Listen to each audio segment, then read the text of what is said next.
Good morning, everyone. Thank you for joining us. I'm Andrew Fingerman. I'm the CEO at PhotoShelter. Today, we have a wonderful opportunity to bring a few companies together to talk about how we might envision a more secure image ecosystem. First, before we get into our roundtable, I want to thank the Digital Media Licensing Association. It's wonderful to have this opportunity to come together today. Certainly, there are folks joining us from all over the world, and the comfort that we're building with the Zoom technology is getting better and better. Please do bear with us if we run into any minor technical difficulties as we all kind of adjust and try and deliver a very valuable and engaging conversation. I also wanted to thank SmartFrame, the sponsor of this session. Appropriate, as we'll have Rob from SmartFrame joining us as one of the panelists, but it's very meaningful that SmartFrame was able to step up and make this conversation happen and help the MLA make the conference happen as well. Wanted to thank all of you for joining us. It'll be a wonderful hour where we can hopefully get past some of their very obvious concepts around image security and what's happening in the industry today, and how some companies like ours might be able to come together and not just thwart some of the challenges that we're facing, but also create opportunities as the technologies present themselves as well. Did want to just issue a bit of a housekeeping reminder. Please do keep yourself on mute while we are doing the roundtable, the bulk of the discussion. What we intend to do is I've prepared about 30 minutes of Q&A that myself and the participants will engage in. And then since we do have the full hour, we're going to also open it up to questions as well.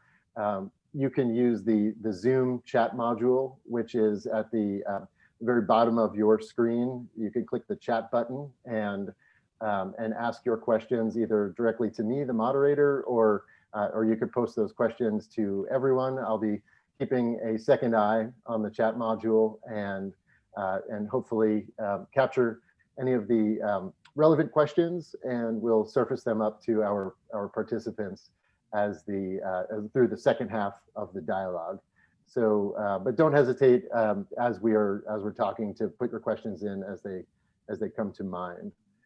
So thank you for bearing with me on that long-winded introduction. What I'd love to do now is invite our panelists to introduce themselves. I'll go ahead and start. I did already say I'm Andrew Fingerman. I'm the CEO at PhotoShelter. We are a digital asset management company. We help both photographers as well as brands with not only the storage of their assets, but also their creative content workflows. We've been around since 2005, initially working primarily with the professional photographer. We have about 80,000 professional photographers that use our photographer platform. And then starting in 2015, we also introduced PhotoShelter for Brands, which now serves about 1,200 brands, ranging from consumer brands to sports teams and universities to government entities. And we're specifically helping them with digital asset management and how they move their content out to market. So now I'd like to introduce Rob from SmartFrame, and then when you're done with your introduction, I'll pass it off to Matthew and then Jeff. Perfect, thank you, Andrew. So my name is Rob Sewell. I'm the CEO of SmartFrame Technologies. I joined the business in 2015. We've since raised significant funding and developed a unique and patented image streaming technology. There's 4 key driver benefits. One, it's the most secure image format on the planet today, preventing right-click, drag and drop most screenshot attempts, and eliminates the image from the HTML source code to make it invisible to malicious web bots. It also renders the image in high definition with full screen and deep zoom viewing experiences, interactive overlays, and persistent attribution. Because we're streaming the image from the server to the browser environment, all engagement is being tracked. We have our own proprietary analytics package, so you can see where your images are being shared and embedded and used, average viewing times, clicks, all engagement data, etc. And finally, whilst we can now securely distribute our content online and track and control it, update it dynamically and retrospectively, we also offer a new way of monetization of those assets in terms of in-image advertising, relevant and contextual ads, relevant to the image itself, the web page it's hosted on, and the location the person's viewing the image. In this way, artists can get paid every time their images are viewed, and in 95% of cases, images are not being used commercially and are currently being shared with no tracking or control in the form of a JPEG. By streaming the image and allowing people to embed it for free, much like embedding a YouTube video, we now control the use of that content and can monetize it through in-image advertising every time it's viewed. Matthew, would you like to introduce yourself? Yeah, of course. Hi, everyone. So my name is Mathieu Duzubo.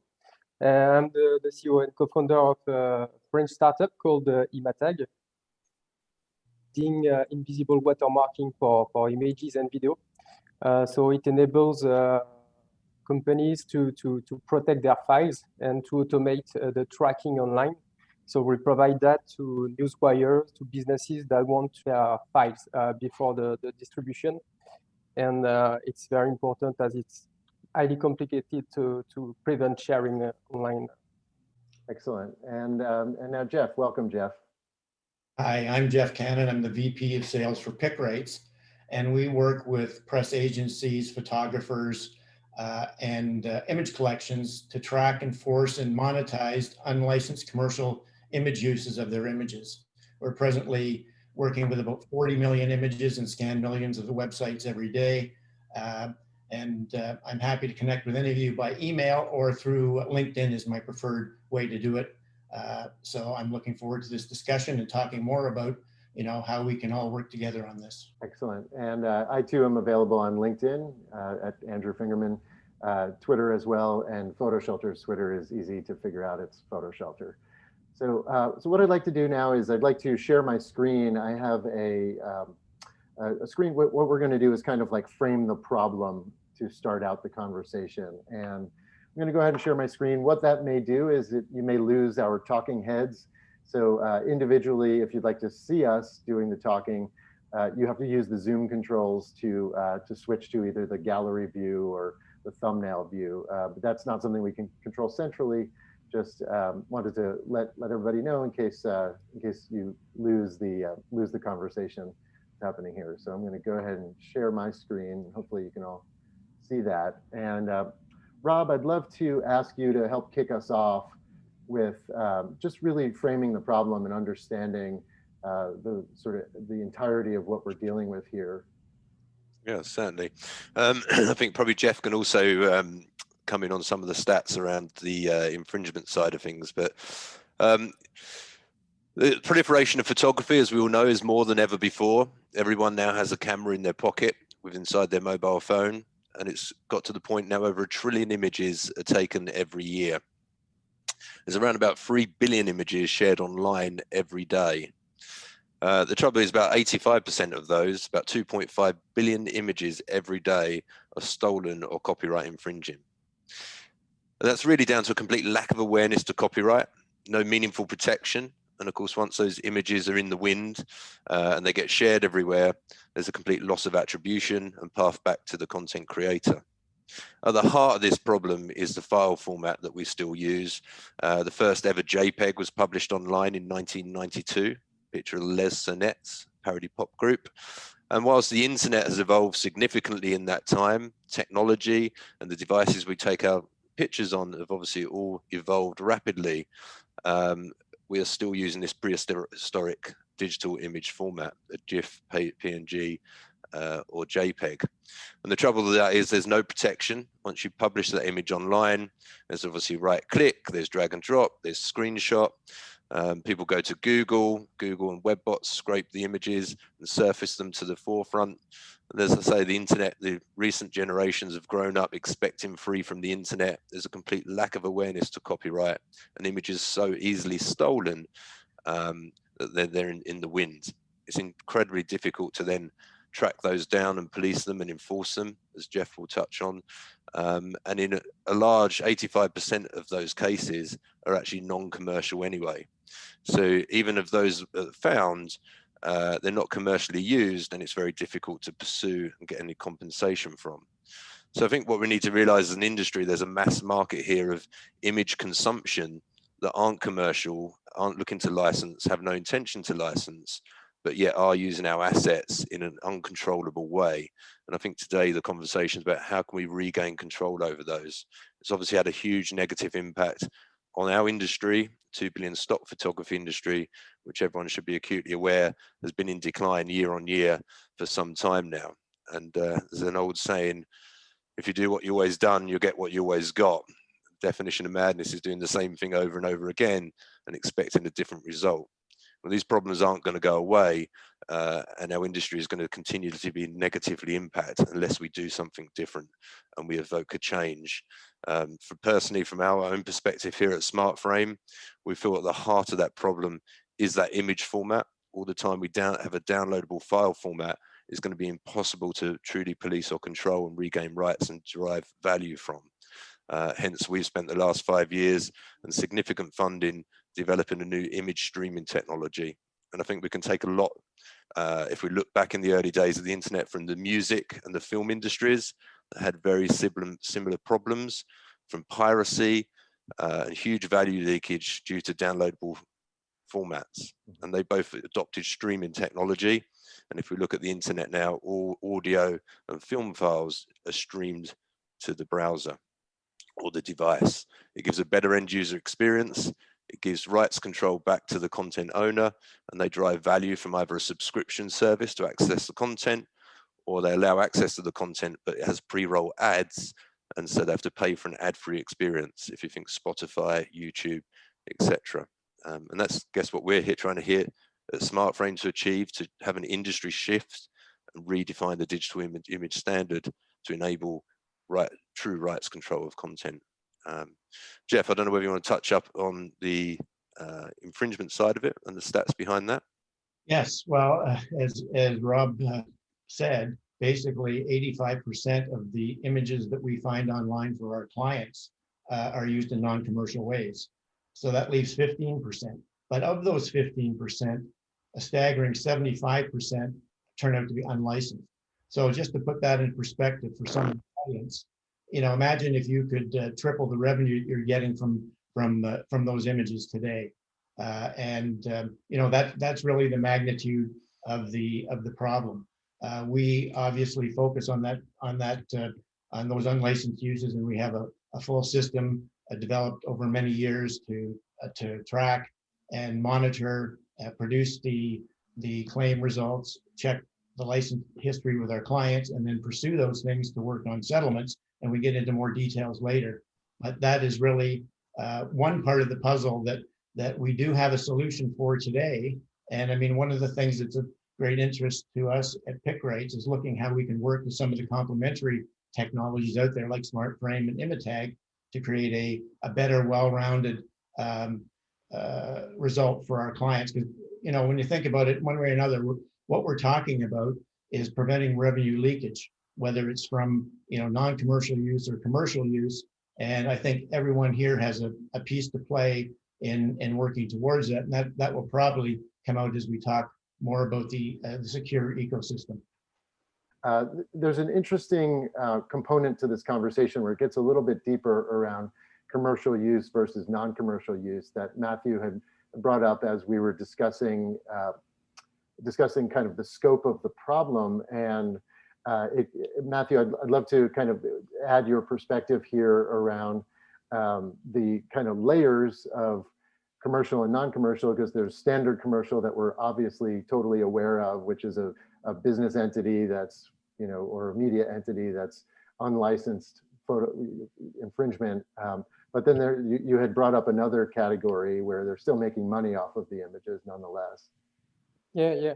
What we are observing is that we have many websites that are using images that are non-commercial. We can't identify a company behind these websites, but they are clearly doing a monetization with images, with ads, and so an important thing should be to clarify the position of big players like Google with the Google AdSense, for example, network, where we find thousands and thousands of websites that are scraping images and using them to display ads in between. So I think it's a major problem. It's to clean these ad networks we have on AdSense, for example, and it can be Criteo on other networks, ad networks. But clearly right now it's not possible to get money from all these uses, and it's clearly for one image that is published online, we can have 100 of these uses on websites that are doing this monetization, and nothing will go back to the right holder. So I see this as a main problem. Another one is the platforms like Facebook, Instagram. So we have not the right to monitor, to track all the images that are shared on these platforms. And we know that they are making a lot of money with images. So we know that Instagram has very, very big revenues with ads that are displayed between the images. So it's not possible to do the identification right now without a clear collaboration with the platforms. And so we have to, I think, to go to ask them with the right holders how we can manage that. So we see that Facebook is doing an initiative in this direction, the right manager, and maybe soon we will have a way to have a clear answer about what is used on these platforms. And I think it will be very important for the entire industry. Excellent. So I think now, thank you, Matthew. We have a pretty good scope of the risks that are involved day in and day out to rights holders, and the fact that it's a pretty complex problem in that there are many layers to it. It's not just as simple as a commercial entity that is misusing an image out of licensing contract or whatnot. There's deliberate theft. There's different ways that the infringers are generating revenue or benefiting from the misuse and copyright infringement. So what I'm going to do is I'm going to switch my slide to just as we shift to kind of envisioning this notion of an ecosystem. So this is one way that the ecosystem may play out. We're going to talk about how our individual companies could potentially contribute to that, and also what some of the potential missing links may be or holes in the process. So Rob, I'd love to start with you in just like teeing off how an ecosystem like this might work. What do we mean by a secure ecosystem? Yeah, sure. So let's say from SmartFrame's perspective, I think to be preventative moving forwards, at the heart of this problem is the file format.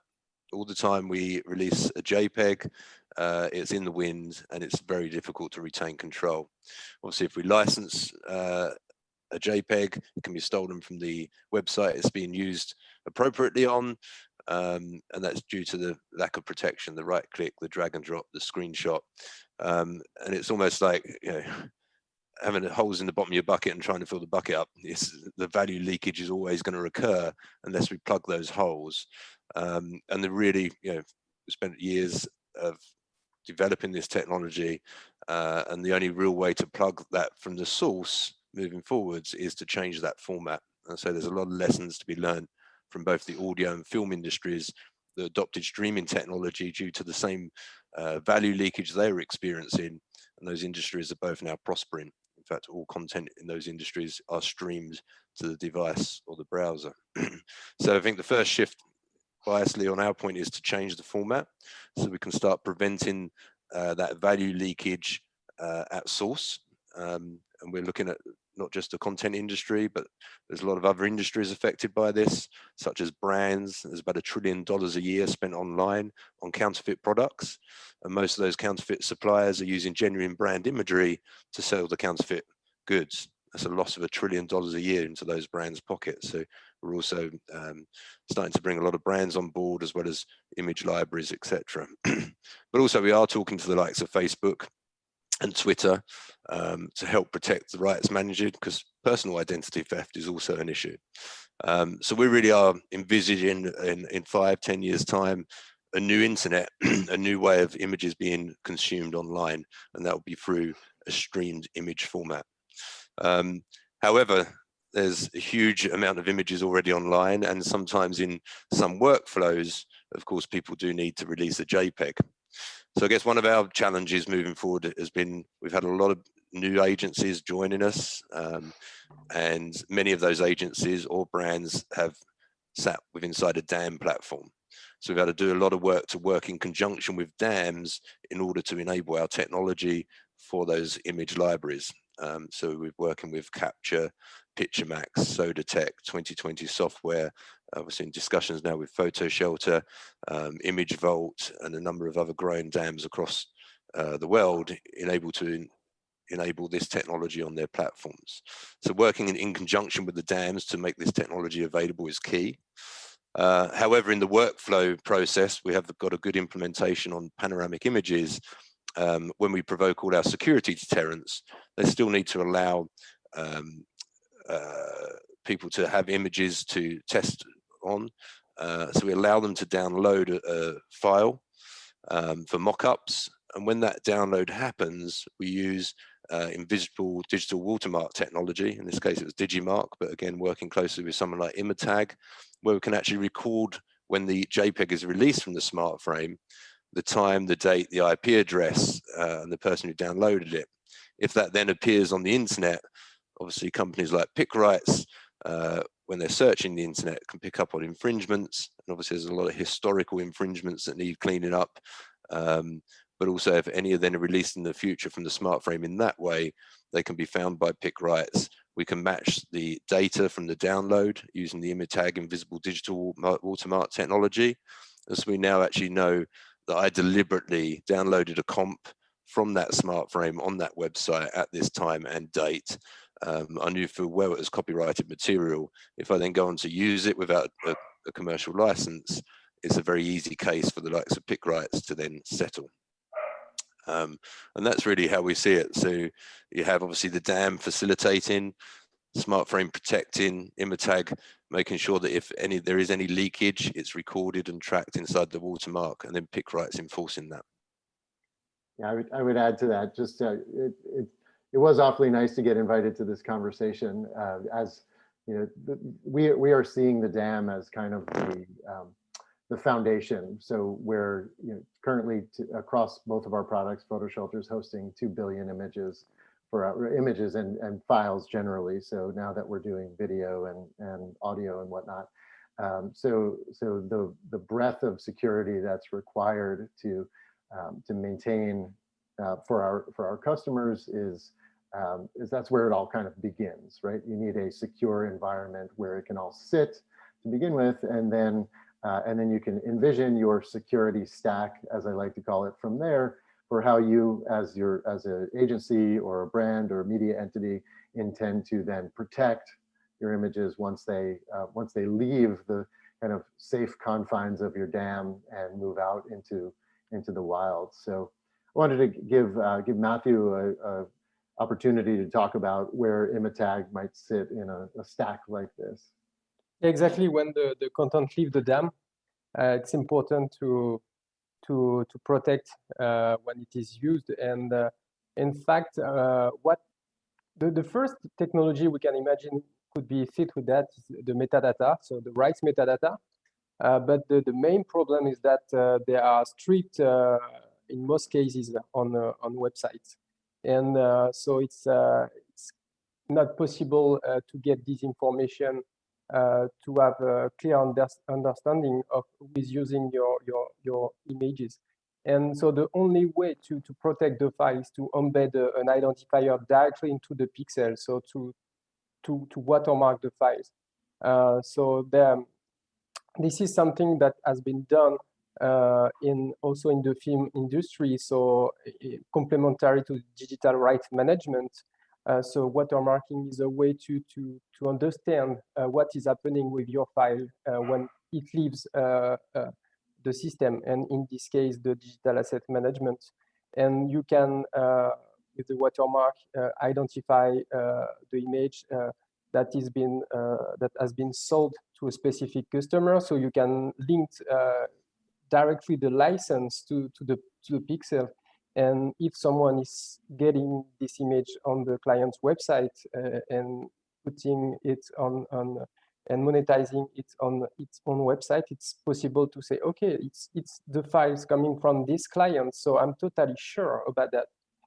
So you have this information to then to send to peak rights, for example, and so they can do recovering of regarding this infringement. So clearly, this is, I think this is the only way to automate the identification, because you need to be totally sure that someone is using your file before asking the money for it. It can clearly simplify the process of recovering the money. And so I would recommend to clearly to add the metadata and the rights metadata and all the metadata that will be displayed on Google image, for example. But there will be always someone that will strip the metadata, and the only way to go back will be an invisible watermark, something that can be trusted. So I can ask Geoff to maybe to continue with that, because we can send to them lots of uses that are clearly certified legal. Sure, Jeff. This is your opportunity now to sort of talk about where pick rights and tools like pick rights would fit into that stack. Yeah, exactly, and I will, no question. And you know, the whole theme of this conversation again revolves around how we can all work better in a complementary way to create a better outcome for our clients. And Rob's touched on you know, areas where, you know, the smart frame fits in, and certainly Matthew's talked about the Imatag. You know, we have our own system that's been tried and true and tested over many years. We ingest images. We then do our own digital fingerprinting of those images. We monitor the internet for those images. We find the cases. Our quality control eliminates 85% of them because they're non-commercial, and then we pursue the remainder after we've gone through a license check with our client.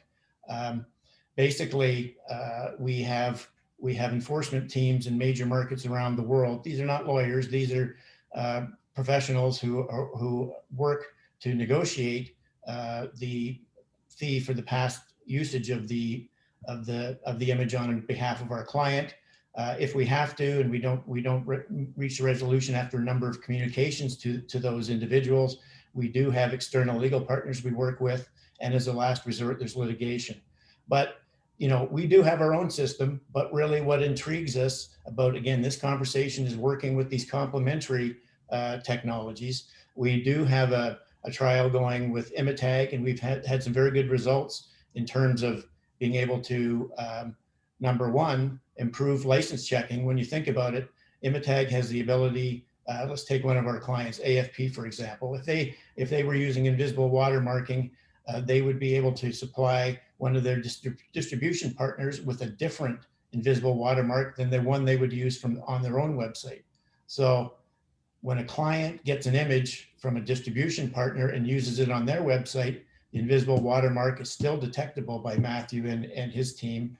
So then if an infringer takes the image from that legitimate client's website, the watermark persists, which effectively gives a way to check the license and understand where the content was stolen from in the first place. So that really reinforces the ability of our clients to feel confidence that we are actually going after the unlicensed uses. In terms of smart frame, we already mentioned that 85% of the findings that we come up with, we do not pursue because they're non-commercial. Well, we want to do a test with smart frame to determine, is there a way that we can actually monetize that? So, for example, using the idea of swapping in a smart frame image to replace the JPEG that was infringed by someone who really was not in a position where they would have licensed the image, but would look at the opportunity of keeping that image in play for the ability for the revenue share of SmartFrame to be active. That could bring additional revenue to our client, PickRights, and SmartFrame. So those are things that we are really actively looking at to improve our ability to, at the end of the day, provide the best possible outcome for our clients in terms of preventing the revenue leakage. That's a great natural shift to start exploring some of these opportunities. And I'm going to turn it back to you, Rob, to talk about some of the obvious benefits and the not quite so obvious benefits. Jeff, you just got into a really interesting point about how you can actually flip from a non-commercial usage using a SmartFrame capability with the advertising built in to actually turn it into a revenue opportunity really for all players involved. So Rob, this is kind of back to you and your expertise on I think where are the opportunities for the rights holders? Sure. I mean, initially, obviously locking down and controlling the distribution of our content in the various ways described today is important. And certainly SmartFrame can be used in a more commercial environment, even just to manage licensing terms. By licensing a SmartFrame format rather than a JPEG format, it gives the licensee website a better high definition image performance at speed and scale with full screen and deep zoom. So it's actually an added functionality rather than just a still static JPEG.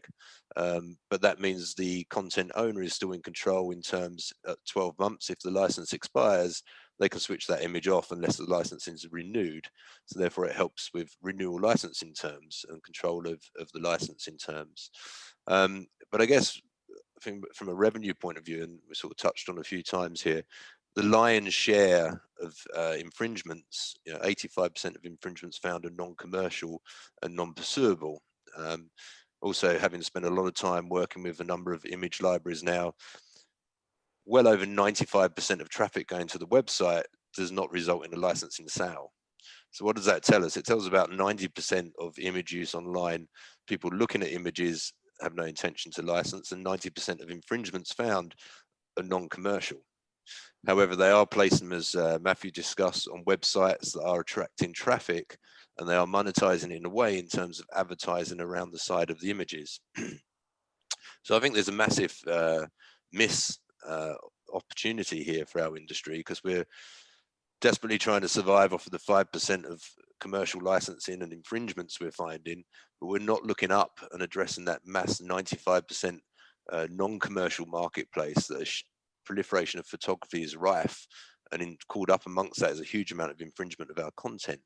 So what if we could address a more non-commercial model in terms of preventing copyright infringement, but allowing use and distribution of our content? And as Jeff talks on, we're working on a case study with PickRights on how we might be able to convert existing infringements into the SmartFrame format and monetize through ads. What if we could also actually offer the non-commercial market the opportunity to embed our images for free from the get-go? We know you're never going to license them, you have no intention to, but you can't steal it anymore. What we can do is allow you to use it in a controlled way, and it's as simple as embedding a YouTube video. And the give back is that we will serve relevant and contextual ads, and we can start generating revenue all the time our images are viewed, and perhaps even sharing some of that revenue. We're already doing a lot of outreach to publishers and working with some large publishers, one here in the UK, Reach PLC, the Daily Mirror and Daily Express, on how they might actually enjoy using the content from the creator instead of a traditional licensing way, but actually they have a lot of traffic on their site, they embed the image, and we all share in the advertising revenue. And when you're talking about getting paid every time your images are viewed, that can soon stack up to substantially more than a traditional licensing fee, especially in the case of when you're addressing 90%, 95% of the non-commercial market that aren't licensing anyway, but are getting a lot of traffic to their site looking at those infringed images, which currently we aren't pursuing. So what if we could actually share, and again, we could probably reference YouTube, for instance. If you think how many billions of YouTube videos are shared and embedded online and viewed, all of which carry pre-roll ads, and the kind of revenues generated there. To give you an idea of the size and scope of that, there's about 5.3 trillion video and display ads served every year, generating $132 billion in revenue. The stock photography industry is a 2 billion industry in decline. Yet there's over 1 trillion images taken a year, 3 billion shared a day. That's billions of unmonetized views of our content. And in the lion's share of the cases on non-commercial sites that we aren't pursuing, we have no control over that asset. So what if we could actually allow them to use it in a controlled and free way, like sharing and embedding a YouTube video, and we serve pre-roll ads and maybe give the website operator a piece of the advertising, as well as the content owner as well. Then we're tapping into $132 billion a year spend. And you can imagine only a small percentage of that would transform our 2 billion decline in stock photography industry. It's a great point, Rob. I also, as you were mentioning that, I was thinking about, beyond the revenue opportunity, there's also just this sheer notion of data, like and Jeff, I think that this is a kind of in your wheelhouse, also Matthew as well.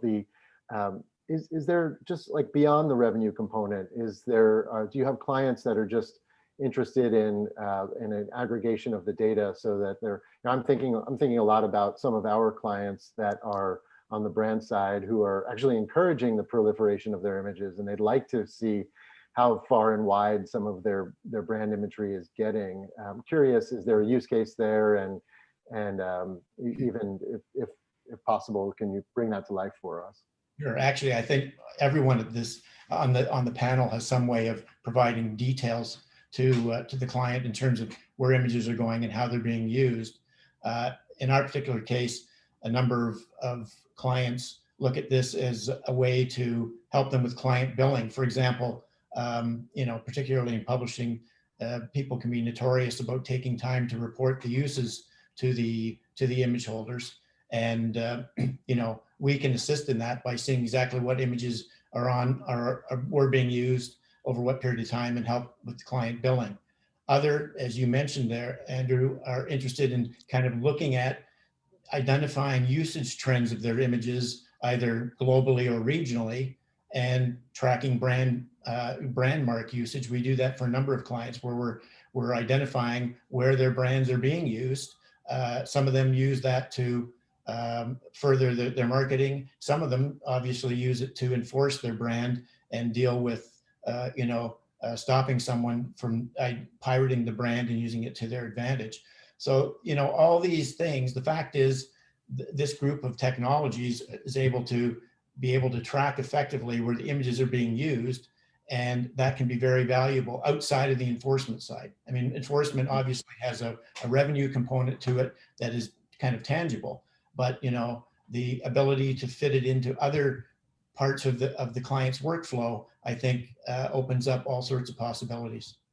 And I welcome input from Matthew or Rob on that, because I'm sure that's part of the rationale. Yes. So we have a lot of clients that are big companies, and like, for example, and smartphone industry, automotive industry also, that they want to know what's the reach clearly of their campaign.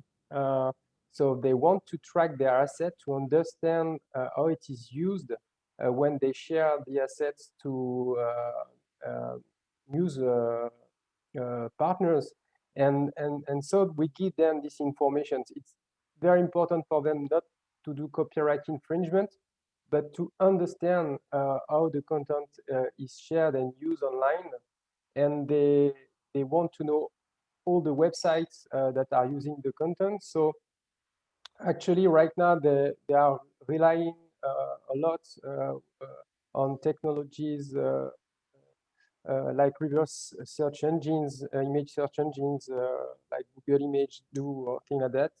And so we are improving that for them to give a clear view of all the uses. And so we can do specific monitoring on social media and things like that. For them, it's important to just to understand and to have the data for the marketing department and to know what is working or not. So this is something very, very important for us to address. And also, they want to protect their files when they are confidential before reveal, for example, before for example, a campaign of a new product. And so it's important to protect the file. You don't want it to be shared by anyone, by your partner. And so we watermark every copies that are shared to all partners. So it's a way to protect before the content leave the secure ecosystem of the company, and then when it leaves the ecosystem, when it's going outside the digital asset management, to understand what's happening with these files and to give them some an information that is trusted, clearly trusted for them. Great. What I want to do is just as a kind of a public service announcement, remind the audience that I'll be shifting to audience Q&A momentarily. I have one or two more questions that I'd love to just get asked here on the panel, and then I'll be reading a few of the really good ones that have come in so far, and I'll be looking for a few more. But I'm curious, are there new categories of content creators or content rights holders that are emerging now to participate in this opportunity, to take advantage of this, that wouldn't necessarily be immediately obvious to either those of us sitting on this panel or the audience members here? It's kind of an open question, so if any of you have a unique case study. So different use cases for this kind of ecosystem, do you mean? Yeah, so I think the one that obviously jumps out as obvious is agencies that you are each working with.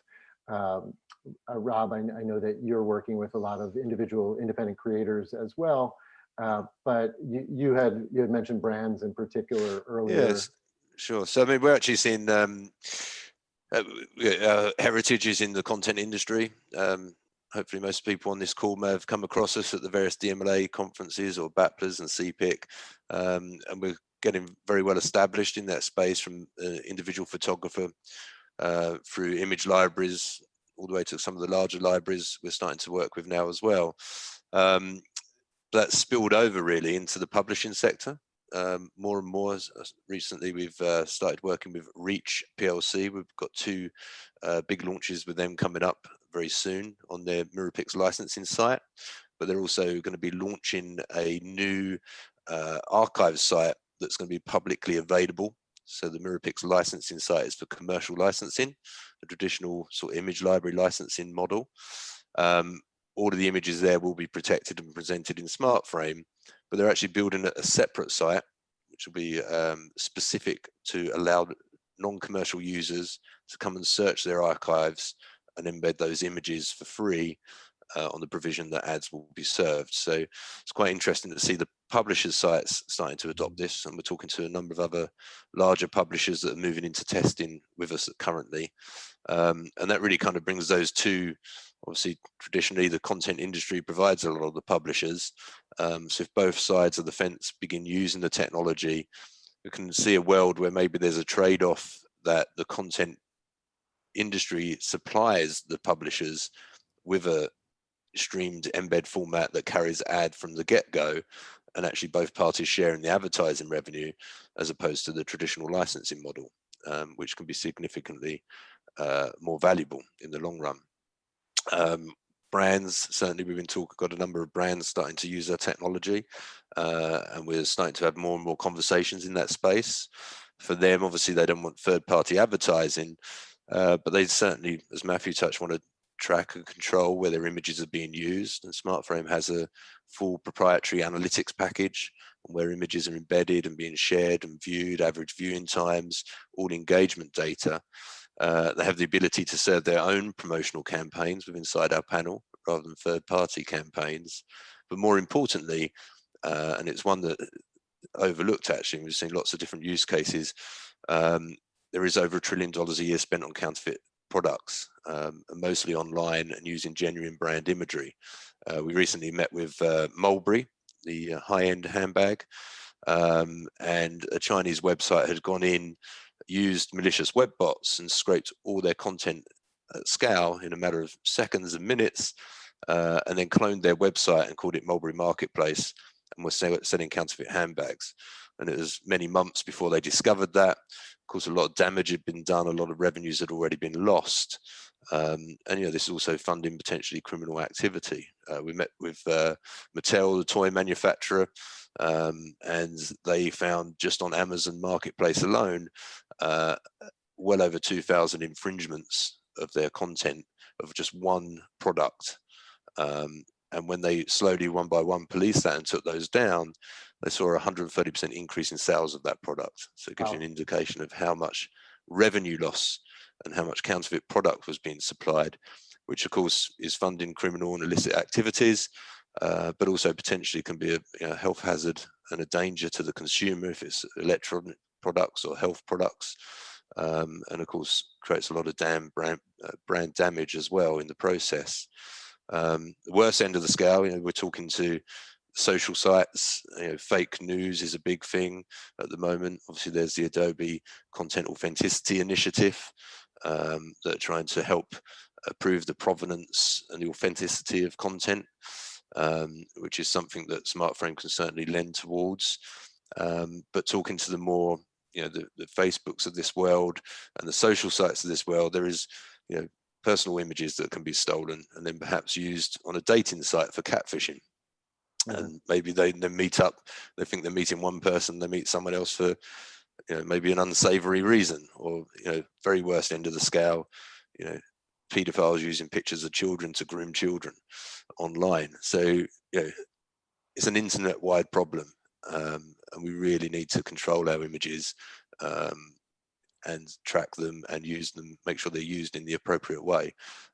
So it's a lot bigger issue than just a licensing loss for the content creators.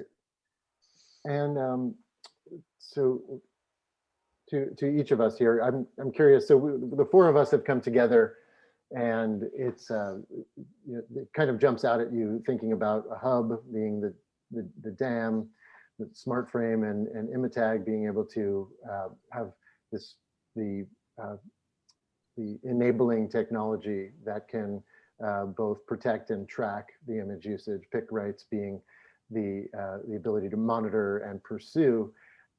What's missing here? Are there any missing components to this story that we haven't brought to the table today?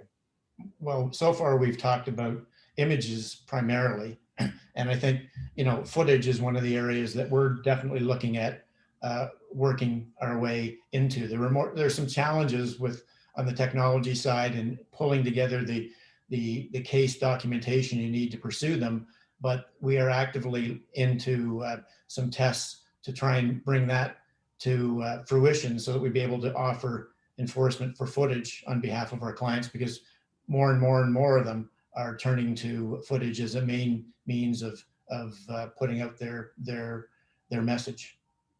Do either Imatag or SmartFrame work with footage today? We don't know. We're very specifically focused on imagery. As I mentioned, audio and video is pretty well catered for. Most of those industries are adopting, already have well-placed streaming technology available. So ours is very much focused on digital imagery. And how about Imatag, Matthew? Yeah. On our side, so we are providing watermarking for video, but it's more for to prevent leakage and so to protect confidential video. We are doing the monitoring on YouTube, but only on specific channels.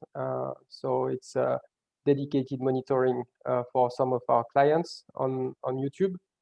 But it's clearly a challenge to scale the video monitoring.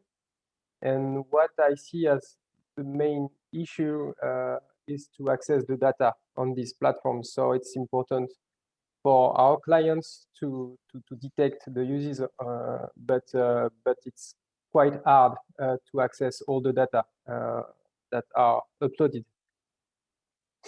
Right. I said there were challenges, and there are, that's for sure.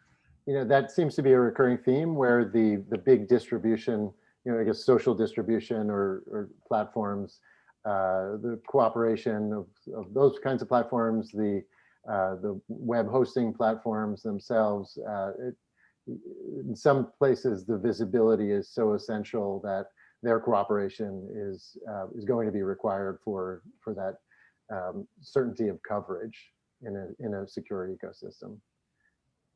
Okay, great. So I'm going to rattle off a few key questions that have come in from the audience.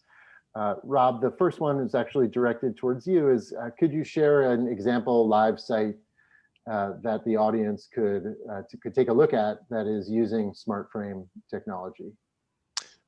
Certainly, you could go to panoramicimages.com. You could go to David Yarrow. Dave, do you want to show one here now? That's dangerous for me. Yeah. Okay. So yeah, panoramic images. Who knows what'll happen with my screen sharing and everything like that? But two good ones. So a photographer would be David Yarrow, the world's #1 fine art photographer. I think it's David.Yarrow Photography. David Yarrow, Yarrow. Yeah. For an image library example, panoramicimages.com. Thank you, Rob. So another question from Becky is, does SmartFrame or PicRights have a license agreement that they use to help rights holders whose content is being used illegally and to help the infringers become compliant fairly seamlessly? So if they have not previously licensed the client and whom then manages the license as that's completed? So we basically have a settlement and release agreement that covers the prior use and obviously gets a fee for that prior use. If the infringer is interested in continuing to use the image, then we generally refer that back to the client to actually do the licensing within their system. You know, there are instances where a client would authorize us to do it, but we feel it's much better for us to work with our clients to get them involved in the forward licensing, but it is very much part of our workflow. So, you know, the idea is if they don't want to go forward, they must remove the image and pay the settlement fee. But if they wish to continue, then we facilitate that. Great. And Rob, how about you? Does SmartFrame have a licensing module as well? We do, yeah. So for individual photographers, we have a free service, a freemium that you can subscribe at smartframe.io. That's limited to a number of images and storage, and then there's a small subscription fee of $15 or $30 a month, depending on volume. And then you move into an enterprise agreement, a business agreement, which begins at $300 a month, and that's, I don't know the number of images, but that will give you well over 1 million images, and then it's subject to obviously the cost to us depend on the number of images we're storing and the number of images that are being viewed. So there's a data transfer cost.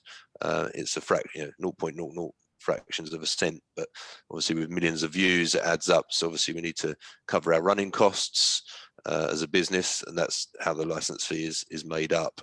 But that said, if it's an advertising partner and someone wants us to broker advertising, then we can look to recover those costs from the advertising revenues and split the net revenue 50-50 with the partner. I see. And Matthew, how about Imatag? Does Imatag handle any of the licensing component as well, or is that preferred to be passed off to a partner? Yeah, it's always with a partner. So we have API that we connect with the partners, and so we send to them all the matches, and then they can enforce the rights for our clients. So it's automatically integrated directly with the with the legal partners. Great. So I know that with the Google Images, the new Google Images licensing movement, there have been a few questions around Google Images. Rob, I'm going to start with you. There's a question about does SmartFrame have an impact on SEO, especially when the link is going back to the SmartFrame servers versus the website that the particular SmartFrame customer's website is hosted with, and also how does SmartFrame how does the image interact with Google Images and their new badge? Sure. So the first point of call is actually part of the security mechanism of SmartFrame means we're invisible to web bots and crawlers. If you wanted to be, you could be invisible to Google. Of course, we don't want to be invisible to Google. So we do release a small thumbnail with a watermark, a copyright message, and a call to action, such as view photo. We have been working closely with Google Images team. We're in regular contact with them. And we are fully integrated with the licensable badge button as well. And we're always working and in open dialogue with Google to make sure that we have excellent SEO ranking. So the options for the content partner with the SmartFrame is be invisible if you wish, or we serve a thumbnail that's big enough to ensure it's well SEO ranked, but with a copyright watermark and a call to action, which links back to the SmartFrame or the web page the SmartFrame is hosted on. And I say all the licensable badge credits carry across with that indexed thumbnail, and we've optimized that for SEO. So there's no negative impact, only positive. I'm also proud to say that PhotoShelter is one of the early participants in the Google Images licensing beta as well. I believe we may be one of the only photographer hosting platforms that has enabled participation for our photographer customers. So we're very excited about that. I think we have at least time for one more question. We're going to go back to Matthew, which is a question around specifically if you could give an example of your typical customer implementation. Yeah, so we integrate so directly into the digital asset management our customers, but sometimes they have their own system internally. So we give them the watermarking software, and they integrate directly into the digital asset management. And after that, we give them API dashboards to check every usages and also to connect with the legal partners. So typical customers, it's for example AFP, which is a big news wires, and also we have big corporate company like Samsung, for example, which are using the technology to track their assets. Great. I had one question for you. Now that you've been involved in these conversations, what do you think the opportunity for PhotoShelter is in terms of what you've heard here today? Yeah, this is so intriguing for me, Jeff. Thanks for asking. I know I've been playing quarterback for most of the conversation. I think we're going to have some fruitful follow-up conversations on the partnership front, because I would hate to miss out on an opportunity like this where the vastness of the problem is so significant, and we do have a critical mass of content assembling on the PhotoShelter platform on both sides of the audience, the photographers as well as the brands that we work with. And I would love to be able to provide them with deeper insights into what's happening with their content, how it's being used and misused, and of course we thrive on creating revenue opportunities. So it strikes me as a great opportunity for PhotoShelter to really indeed serve as a hub, so that potential clients wouldn't necessarily have to be kludging together on their own all of these individual technologies. So I'm feeling lucky to have been brought into this conversation, certainly. Well, you know where to find us all, and we're happy to engage in any follow-on discussions with you. Excellent. So I'm getting the proverbial hook from our producers, and I think we've been able to fill the hour with some very engaging conversation. Again, I want to thank DMLA. I want to thank SmartFrame for for sponsoring the session, certainly the audience for a great flow of questions, and of course our roundtable members. So it was great to connect with everybody, and I hope you enjoy the rest of the conference. Thank you very much. Everybody. Thank you very much. Thank you. Thank you.